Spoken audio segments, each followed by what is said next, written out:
आफादसालानि हाया गोमानो नागिरदों। आरो बे आफादसालानि हा गोमानो नागिरनायनि एकमात्र खारना बेनो जोंनि साधारन मानसिखौ थगायनायनि थाखाय फोलानायनि थाखायनो दिनैहाय बे आफादसालानि हायानो गोमानो नागिरदों। राजनितिखौल' नायदों बिथांमोना, हारि हिसाबै नायाखै। दिनै इउनिभार्सिटि मोनसे जायोब्ला बर'आल' फराया, गुबुनाबो फरायगोन। मेडिकेल कलेज मोनसे जायोबा बर'आल' फरायगोन नङा, बर'आल' बेमार नायजागोन बे नङा, सारा जाथियानो नायजाजोबगोन।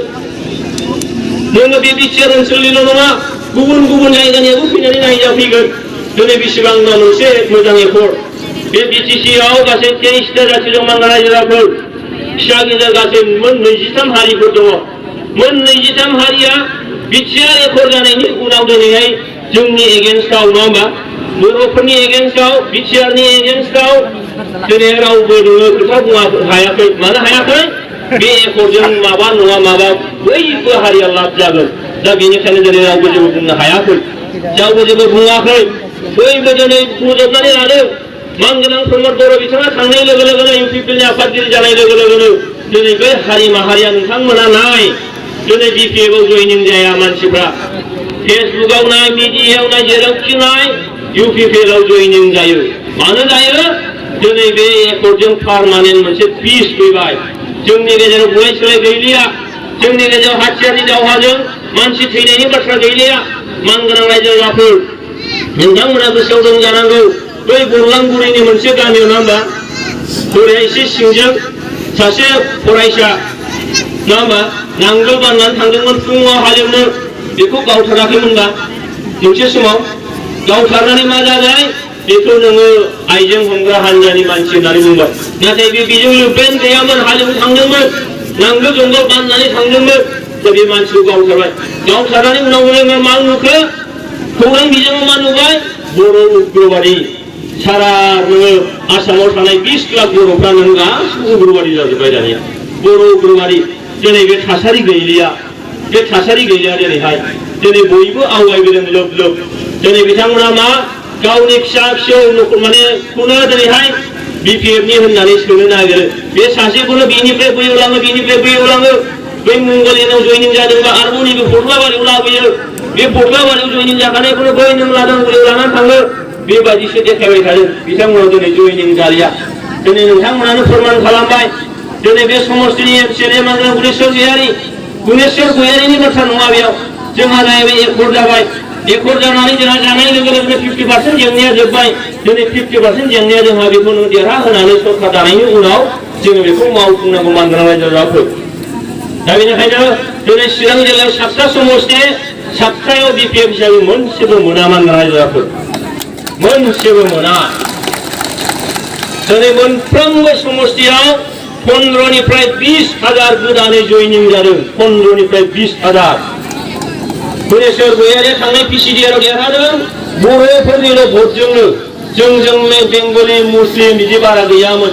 होदोंबा सासे सानैबा 10 खान 20 खान बा 100, 100 200 खान होदोंमोन, बिनि बारा होआखै। खिन्थु दिनै लोब लोब गासिबो हारिया दिनै आवगायबोजोबदों। बेनिखायनो दिनै जों बुंदोंमोन मा खाम्फा बरगयारिया थांनाय बाराव 36टा भटआव देरहादोंमोन। ओइबाराव जोङो नेपालि फैबाय, आदिबासि सावथाल फैजोब्बाय, गुबुन हारिफ्रा फैजोब्बाय। बिथाङा दिनै मा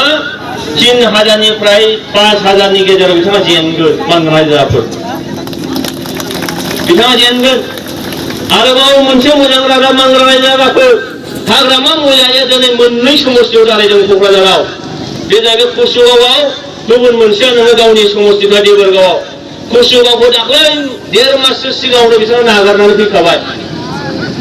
मोनसे गामियाव 5 लाख गाहाम फैसा होदोंमोन। होदों नालाय ज' बयबो मालाय मिथिं लिंना रानना लालायदों बयबो। 17 बोसोराव 5 लाख थाखाया मा लोमनो? रावबो थांनायनि खोथायाव गैया। जोंनिनो फैसाखा, नोंनिनो फैसाखा, आंनिनो फैसाखा मानगोनां रायजो राजाफोर। बिथांमोना भट होला।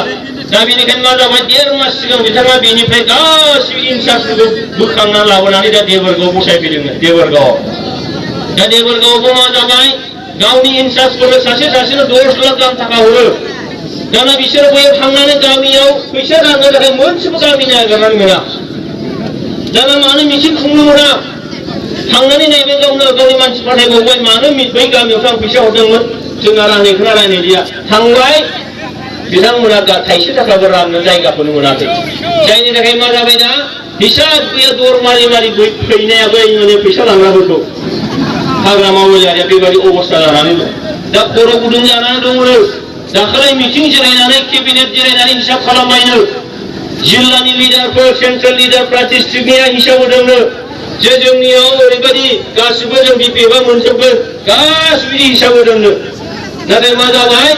एक्सुवेल हिसाबखौ हाग्रामा महिलाया नंमारगौना नंमारा गावनि बिपिएफनि सेन्ट्रेल लिडार डिस्ट्रिक्ट लिडार ब्लकनि लिडार रावखौबो बिथाङा फोथायाखै गाव चेनेल लागायनानै नायदिंजोबदोंनो नुबाय मोनथामल' देरहायनो हागोन माने बिपिएफआ मोनथामल' मिथिबायना मोनथामल' देरहायो बर'आ देरहायनो मोनथाम सयथा बिजेपिआ माने गावनि हिसाबाव मोनसे ना मोननै देरहायनो दा होनबा मोनथाम दोलोजोंबो बिथांमोना नोङो 10थानि न'खर बारा 10थानि न'खर बारा ओरैनोबो बिपिएफ हिसाबै नायोब्ला फार्स्ट इलेक्सन 2005आव जाजेनबा बिथांमोना 39टा मोनदोंमोन 40टानि मादाव मोनसेल' देरहायाखैमोन बिनि सेकेन्ड इलेक्सनाव मा जाबाय 29टा मोनबाय 10टा खमायबाय थांनाय बाराव मा मोनखो बिथांमोना मा मोनबाय 19टा मोनबाय आरोबाव 10टा खमायबावबाय बे जुदि सिगांनि मोननायाव 10टा खमायदोंबा एबाराव बेसेबां जाहैनो हाथावगौ 10टा खमायबावोबा नङा होमबा सरकार दानो हानाय नाम्बार बिथांमोना मोना दा बेनिखायनो मानगोनां रायजोफोर चिराङाव दिनै इउपिपिएल 7टा क'क्राझाराव दिनै 12टायाव 8टाखौ दिनै माने सियर होनना बुंबाय थादों होनबा क'क्राझार आरो चिरांनो नोङो 15टा जाखाबाय बाक्साया जोंहा फैला दङ दायो बुंगोन बिथाङा बे फैलानि 11टा दङ बाक्सायाव बिनि मादाव 7टा एकदम सियर जाना दंखायो होनबा नोङो 15 आरो 7टा बेसेबां जाखो 22टा जोंनो नांगौ सरकार दानो 21टाल' मोनसे बारा जाहैनो दंखायो मोनथाम जिल्लाजों आरोबाव नोङो उदालगुरियाव नोङो 10टा दङ 10टायाव दिनै बिथांमोनानो 8टा एकदम सियर जानानै दं दासिमाव दा होनबा नोङो 30टा मोनहैनानै दं 30टा समस्ति दिनैहाय इउपिपिएल हिसाबाव मोननानै दं आरो एबारनिया सिगांनि बायदियैनो माने हलाय हिसाब खालामनाय नङा माथा गणना खालामदों एबाराव दुलाराय बर' फरायसा आफादाबो खालामदों इउपिपिएलआ खालामदों आरोबाव माखासे बायजोनि माखासे नोङो मिडियानि मानसिफोर दंफैयो दा सिं हाबबाय थादों नोंथांमोनाबो मोनथिस्लाबनाय नङा बिथांमोना हिसाब लाबाय थादों जेब्ला नुबाय बिथांमोनाबो होनबाय नोंथांमोना माने 30टा 32टासो मोनहैगोन इउपिपिएल हिसाबै बे जोंनिल' हिसाब नङा आरोबाव मा जादों दिनैहाय सेन्ट्रेल आइबि भारत सरकारनि सिङाव जे इन्टेलिजेन्स ब्रान्सफोर थायो आइबि होनना बुङो इन्टेलिजेन्स बिउर'नि मानसि गोबां एजेन्सि थायो बे एजेन्सि रिपर्टफ्राबो दिनैहाय बुंदों दिनै इउपिपिएलआ नोङो 30टानिफ्राय 32टा समस्तियाव मोनगासिनो दङ होनबा सरकारा नोंनि फैबाय जोंनि फैबाय रायजो राजाफोर नङा होमबा बेखायनो दिनै मोखां सोमनायनि सम गैलिया मानगोनां रायजोफोर दिनै बिदाय होनायनि समसै बिथांमोनखौ बिदाय होनायनि समसै हागोन ना हाया हामारगोन ना जाबाय दा आङो मोननैल' बाथ्रा बुंनानै फोजोबनोसै जे मानगोनां रायजोफोर आथिखालाव मा बुंदों आइअएन फैखाबाय नै लिस्टआ नोंना ओंखारखाबाय नङा होमबा बाजै मादै सोमोन्दो जायै थाङै बुंहैदों नै नोंना लिस्टआ फैखाबाय जे नोङो बिपिएफआव नांगोलाव भट होआबा नोङो न'खौ मोननाय नङा मानगोनां रायजो राजाफोर आइजो आफाफोर गोरोन्थि दाख्ला बेयो न' सेंसन नङा मिथिबायना मा होनदों जे भारत सरकारा 2022नि गेजेराव सारा भारताव फाक्कानि न' गैयि जानो मोनानो जायफ्रा न' लुनो हायाखै बिसोरनाव आइअआइ न'आ मोनथारनांगौ 2022 दा 2020नि दिनै सेप्तेम्बर नङा होमबा बोसोरनैनि गेजेराव जायफोरा आइअआइ न' मोनथाम दङ बिसोरो न' मोनजोबनांगौ फायखाना जायहा गैया फायखाना जाजोबनांगौ बिनि उनाव जायफ्रा गेस कानेक्सन गैया बे ओंखाम संग्रा गेस बे गेस कानेक्सन मोनजोबनांगौ 2022नि गेजेराव बोसोरनैनि गेजेराव दा बेनिखायनो हिसाब लाखादों सारा भारताव सोरबा सोरबा न' मोनथावथाव बे हिसाब लानायनिसो लिस्ट बियो बुजिबाय आरो बे लिस्ट अनुजायै नोंथांमोनखौ दा आधार कार्ड बानायहोआखै होनबा आधार कार्डखौ बेजों लिंक खालामनांगौ मा होनदों बेखौ जिअ' टेग होननानै बुंदों जिअ' टेग बै नोङो गोजौआव सेटेलाइट दङ सेटेलाइट जोङो जों मोनायाव रकेट खारनाय नुयोना बे सेटेलाइट बेजों लिंक खालामगोन मिथिबाय इन्टारनेटजों बेजों लिंक खालामनानै दोनगोन माबोरैहाय आधार कार्डआव नोंनि मेगनखौ लादों मेगनखौ केमेरा खेबाखै होनबा नैबे मेगननि रेटिनाखौ लादों बिनि उनाव नोंनि आखाइनि साब लादोंना लायाखै आखाइनि लादों नङा होमबा दा बे आधार कार्डआव नोंनि मेगन आरो आखाइ बे दङ मानो लादों सिगाङाव नोङो बिपिएफ बा बिदि सिगांनि सरकारफ्रा मा खालामदों लाइसिनाव न'आ सेंसन जादों बे लाइसिनाव लुनानै हैदों नंगौना नङा सासे मानसियानो नोङो गंथाम गाहाम लादों मेम्बार्स माने माबाफ्रा चेयारमेनफ्रा मोनसे जायगायावथ' 7था लादों 7था आसरित नोङो 7था आइअए न' लानानै लुनानै दं बिनि बारासो खोमा बहाबा दा এইবারও मा जाबाय भारत सरकारा बिनिखायनो थगायनायखौ दिनै खम खालामनो नागिरदों थगायनो हाला नोङो मानोना नोंनाव न' सेंसन जायोबा देनां नोंनि मेगनखौ नायगोन नोंनि आखाइया गोरोबगोना गोरोबा हो नोंनि मेगनजों नोंनि आखाइजों नोंनि नामाबो दंखायो नोंनि फट'गाबाव दंखायो थगायनो हालिया नेटआव मिथिबाय थगायनो हालिया दा नैबे लिस्ट होखांनायनि उनाव आधार कार्डखौ होखांनायनि उनाव आरोबाव मा फैबावगोन सार्भे फैगोन सार्भे दा सार्भेखौ बारा बुजिनाय नङा इनकुवेरि होनबा बुजिगोन सिम्पल वार्डआव नङा होमबा नाथाय इनकुवेरि नङा बे सार्भे फैबावगोन सोर न' मोनथावो मोनथावा दा जों नुबाय खोनाबाय फाखा न' गोनांखायाबो सिगांनि जाग्रा हुदा दं नालाय आधार कार्डखौ हरनानै दोनदोंनो आंहाबो आरो न' मोनबावनायनि बेबायदि हरनानै दं दा बेबायदि हरदोंबा बेखौ दानगोन जायगायाव नायथारगोन नायनानै नोंनि न'आ जे नैबे बै सेटेलाइटजों लिंक खालामनानै दोनगोन केमेरा खेबनानै दोनगोन न'खौबो सोलायनो हाया नों दा नोंनि मेगन नोंनि आखाइया नैबे न'आव बेजों लिंक खालामना दोनखागोन मिथिबाय बिनि उनाव बिथांमोना गासिबो सार्भे खालामखांजोबनानै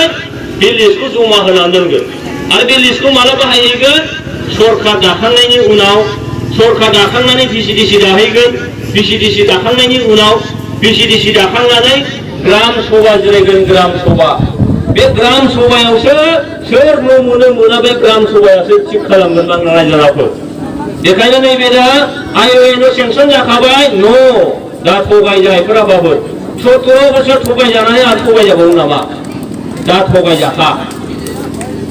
बे न' सेंसन नङा सरकार दागोन भिसिडिसि दागोन ग्राम सभा जिरायगोन बिनि उनावसो नोंनि न' मोननाय मोनैया जागोन मिथिबाय न'आ खिन्थु मोनजोबगोन 2022 नि गेजेराव मोनसेबो न' मोनै थानो मोनानो भारत सरकारनि बे मोनसे मा माने मा होनदों बेखौ थांखि लानाय बियो दा बेखौ क्लियार जाबाय नङा होमबा बेनिफ्राय क्लियार थाबानो जाबाय आरो मोनसेया जाहैबाय दा मा अरुणोदय आसनि आसाम सरकारा बानायदों आइजोफ्रा मोनगोननो माबे मासाव 830 थाखा हाबगोन एकाउन्टआव सोरबादिया मोनगोन जायनाव स्कुटि गैया बे न'खराव जायनाव गेस कानेक्सन गैया बैनो गोरिबा मोननाया आलादा बाथ्रा जायनाव फ्रिज गैया जायनाव वाशिं मेशिन गैया नङा होमबा बैबायदि गोरिब न'खरा जायहा माने चेयारमेन जाफेराखै बे न'खराव मेम्बार गैया बे न'खराबो मोना बैबायदियासो मोनगोन जायफ्रा जेबो बिदि मोनाखै गैया आरो बेखौ खिन्थु गोरोन्थि खालामनाङा दा जों जायगा जायगा नुदों बिपिएफनिफ्राय बे थाखाया हाबसिगोन लायनो जों थाबासो मोनगोन न' नैबाव जाय इलेक्सन जानो नागिरनायनि थाखाय बे आसनिखौ दा बिटिसिआव मावथ'वा गोसोआव थाबाय दा बे आसनिखौ दा बिटिसिआव मावथ'नो मोना इलेक्सन जोबखांनानै सरकार दाखांनायनि उनावसो बेखौ दा मावहैगोन दा होनबा सरकारा सोरनि फैगासिनो दङ सरकारा सोरनि फैगासिनो दङ इउपिपिएल नि होनबा आइअए न'खौ इउपिपिएलासो हैगोन सोरनि सरकार फैगासिनो दङ इउपिपिएल नि नङा होमबा होनबा नोंनि बै अरुणोदय आसनिखौबो दा इउपिपिएलासो मावहैगोन दा बेनिखायनो बे मोननै बुस्थुखौ मोजां गोसोआव लाखिदोल' बेनिफ्राय फैसायाथ' गोदो नोंनि गांनिखौनो जाखानाय नङा होमबा दा मोनसेबो फर्मुला लादों बिथांमोना फैसा होनानै मानसिखौ बायगोननो बायजागोन नामा रायजोफोर बायजानायनि खोथा गैया फैसा बै जेरै कुसुगाव समस्थियाव नङा होमबा हाग्रामा महिलारिया गामि दरसे 5 लाख हैदोंबाबो बायनो हायाखिसै बे अबस्था दिनै मोननैबो समस्थियाव बिथाङा जेननानै दं दा मा हाग्रामायानो जेनेबा खामफायानो जेनेबा सोर सरकार दागोन दानिया नङा होमबा सोर बिथांमोननि सिट जागोन गैया दाखायनो रायजोफोर हाग्रामा महिलारिया मा बुंबाय আমি সুবিধাবাদী দল বিপিএফ সুবিধাবাদী দল নয় सुबिदाबादि दलनो बिपिएफआ थारमाने बिपिएफआ सुबिदाबादि दल माने हाग्रामा महिलारि बिनि लिडार नालाय बेनो सुबिदाबादि गावनि सुबिदाखौसो नागिरो बे रायजो राजानि सुबिदाखौ नागिरा रायजो राजानि सुबिदाखौ नागिरा गावनि सुबिदाखौल' बानायनानै लायो बियो दा बेनिखायनो बांग्ला रायजोफोर बे हाग्रामा महिलारि दैदेननाय बिपिएफ हान्जाया दिनै आफादसालानि हाया गोमानो नागिरदों बेनिखायनो बिटिआर सिटिखौ मावफुङा होनदों बेखौ जेबो गैया होनदों जेबो गैयाबाथ' इन्दि बे हाग्रायाव खारसनलांनांसिगोन नङा होमबा दिनै जे जोंहा सेन्ट्रेल इउनिभार्सिटि बेखौ मोननाय नंला जोङो बिदिबा नङा होमबा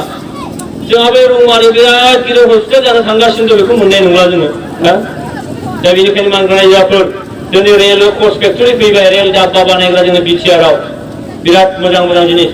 आरोबाव मोजां मोनसे खौराङा जाहैबाय नै फैगौ नभेम्बर दाननि 20 तारिखनिफ्राय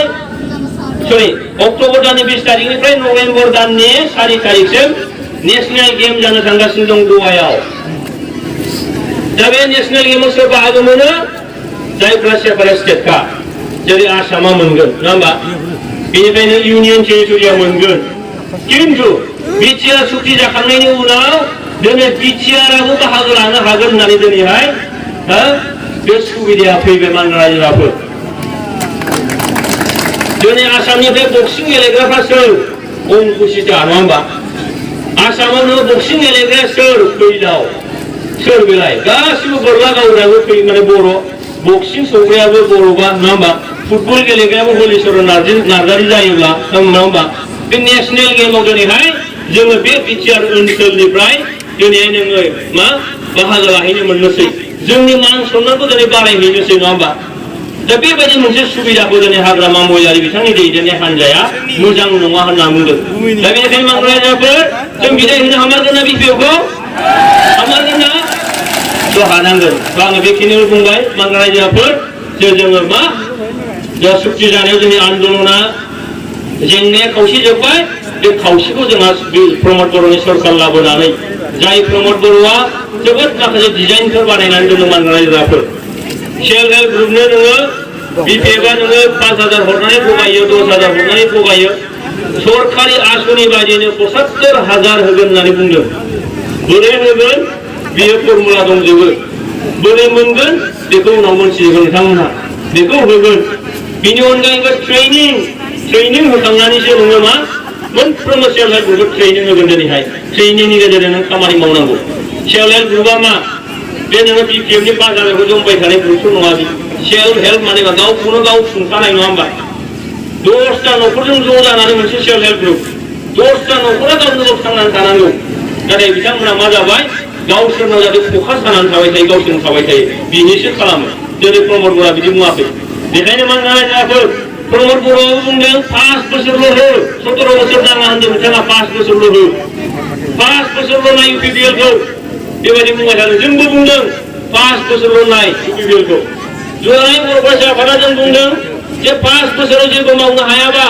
रायजो राजाफ्रा गोसोबायदि थांनो हागोन आरो रायजो राजाजोंसो जों दुलाराय बर' फरायसा आफादाबो थागोन मिथिबायना रायजो राजाजोंसो हागोन जोङो नोङो मावनो हायाबाबो इउपिपिएल भट होबाय थानांगौ बिदि नङा 5 बोसोर नायगोन जोङो बे 5 बोसोराव जुदि मावफुंनो हायोबा जोङो आरोबाव बिनिनो भट होबाय थागोन देरहालांहोबाय थागोन नङा होमबा दा बेखिनिखौनो बुंबाय नोंथांमोन बयबो जाहाथे मोजां न'खर मोजां मोनसे थासारियाव थानो हायो दिनै कभिड-19नि बोथोर नोंथांमोना एसे नङा होमबा माने मुखाखौ मोजाङै गाननानै लाबाय थानांगोन बहाबा थाङोबा फैयोबा न'आवबो हायोबा बांद्राय जादेर लुंदेर दांदेर दुंदेर बहाबा थांनाय नङा होमबा बेखौ एसे थाल ला मानोना इलेक्सना नैबे मासनि जोबनायथिंजाय जानायनि खोथा होनदोंमोन दाखालै आसाम सरकारनिफ्राय जामारमार जायोबा मोनसे लसबानो लस नङा होमबा मानोना इलेक्सना जाबाय नाम्बार गेम मोनसे लसबानो लस जायो बेनिखायनो गांसेबो लस जों खालामनो मोना दा बांग्ला रायजोफोर नोङो नोंनि न'खरनिखौ थिग खालामदो लोगो दिगिखौ थिग खालामहरदो नङा होमबा बहाबा खुरमा दं बाहागि दं रायज्लायहरदो बै समस्थियावबो जाहाथे बिथांमोनहा भट होयो आरो जों मा होनदों नैबे बिटिसि इलेक्सन देरहानाय लोगो लोगोनो आरोबाव जोंहा खाथियाव इलेक्सन फैगासिनो दं एमएलए इलेक्सन नङा होमबा एमएलए इलेक्सन फैगासिनो दं दिनै बिपिएफनिफ्राय नोङो 12 जन एमएलए देरहालांबाय मोनसेबो खिफुदा जेबो बुंहैया एसेम्ब्लियाव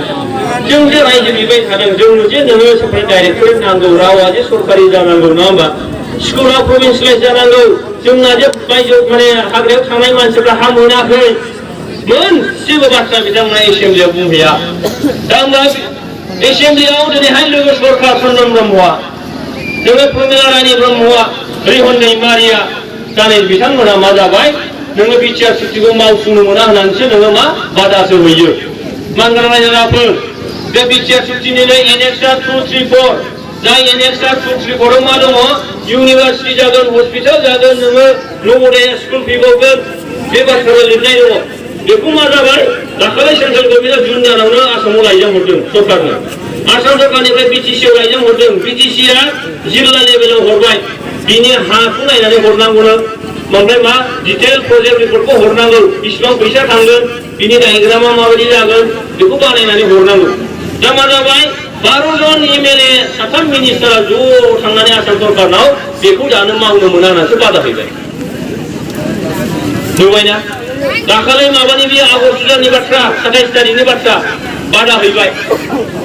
दा सारा रायजो राजाफ्रा दिनै बे एकर्डखौ मावफुंजानो लुबैदों जों बयबो नङा होमबा दिनै बिथांमोनहा बादा हैबाय थादों सेन्ट्रेल गभर्नमेन्टआव थांनानै सेन्ट्रेल गभर्नमेन्टनोबो मोनसे माबा हरबाय मेमरेन्डाम प्राइम मिनिस्टारनो हरबाय होम मिनिस्टारनो हरबाय